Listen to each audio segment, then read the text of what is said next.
Takk, president. Jeg må bare svare ut noen påstander som kom her i løpet av debatten. Første var om E45 Kløfta. Det var det faktisk Høyre som la inn i Nasjonal transportplan, og sammen med riksvei 94 til Hammerfest. Og til siste taler som snakket om E8 Ramfjorden, så er ikke det en sak som har bare foregått de siste 8 årene. Det er jo en sak som er helt tilbake til 1998, altså 30 år siden, når jeg først begynte å snakke om ny innfartsvei til Tromsø. Og det er jo det når vi fikk på plass en lokal reguleringsplan i 2019 som utløser de pengene på statsbudsjettet. Så hvis jeg skal komme her og snakke om det prosjektet, så må jeg nok ha fakta og kunnskapen i orden før jeg kommer med ulike påstander.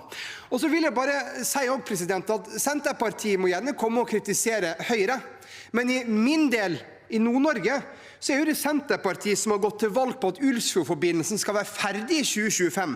Det er Senterpartiet som har lovet Tromsø en byvekstavtale på 10 milliarder kroner. Det er Senterpartiet som har lovet igangsetting av Nord-Norgebanen i løpet av den perioden her. Det er Senterpartiet som har lovet flere milliarder kroner mer til fylkesveier. Og så langt, når vi ser det budsjettet som er lagt frem, så er jo ingen av disse prosjektene lagt frem. Og dessverre, president, så er det den type populistiske valgløfter som bidrar til at folk får politikerforakt når en kommer og lover milliarder kroner til innbyggerne som en ikke klarer å innfri.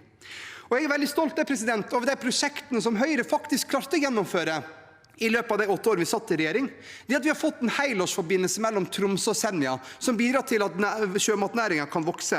Det at den har sørget for at den har fått ny lufthavnterminal på Tromsø.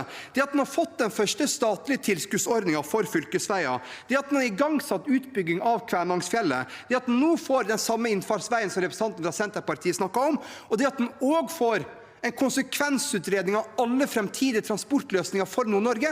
Det er jo Høyre som har lagt til rette for, fordi at vi er interessert i å investere i Nord-Norge som landsdel, både for at folk skal ferdes tryggere, men også for å ta ut det potensialet som er i landsdelen, for å skape mer arbeidsplasser og skape mer verdiskapning i årene fremover. Så Senterpartiet må gjerne være høy og mørk i debatten, men den har så mange valgløfter han har gitt i løpet av valgkampen, at jeg tror det blir veldig vanskelig å innfri de løftene, og det er kanskje det vi ser uttrykk av når vi ser de ulike meningsmålingene på hva folk mener om politikere som kommer og gir løfter på flere milliarder kroner uten å klare å innfri de løftene.